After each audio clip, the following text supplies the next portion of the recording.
एक घने जंगल में एक गिद्ध रहता था। वह भोलेनाथ का परम भक्त था, पर उसे पूजा के विधि विधान का कोई ज्ञान नहीं था।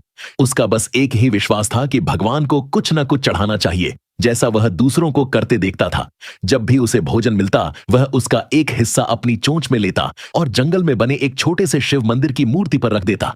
लेकिन मंदिर में आने वाले लोग इसे देखकर क्रोधित हो जाते। वे गिद्ध को अपवित्र मानते और उसे पत्थर मारकर भगाने की कोशिश करते। गिद्ध यह समझ नहीं पाता था कि उसकी भक्ति में क्या गलत है।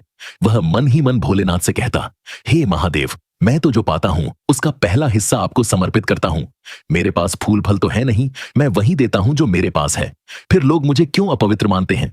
एक दिन भोलेनाथ ने गिद्ध की सच्ची भक्ति देखकर साधु का रूप धारण किया और उसके सामने प्रकट हुए। गिद्ध ने अपनी व्यथा सुनाई। साधु रूपी महादेव ने मुस्कुराते हुए कहा, हे गिद्ध, सच्ची भक्ति के लिए किसी सामग्री, नियम या बंधन की आवश्यकता नहीं होती। भक्ति तो हृदय की शुद्धता और प्रेम से होती है।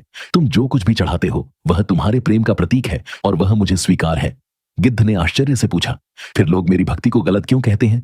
महादेव ने उत्तर दिया, इस संसार में कई लोग अपनी भक्ति को ही सही मानते हैं और दूसरों की भक्ति को कम समझते हैं। लेकिन भगवान केवल मन की भावना देखते हैं। हर व्यक्ति की भक्ति का तरीका अलग हो सकता है। कोई दिल से भक्ति करता है तो कोई केवल दिखावे के लिए। असली भक्ति वही है जिसमें सच्चा प्रेम और समर्पण हो। गिद्ध ने एक और प्रश्न किया, तो क्या मुझे अपनी भक्ति बदलनी चाहिए? महादेव ने कहा, नहीं, तुम्हारी भक्ति शुद्ध है, इसे वहीं रखो।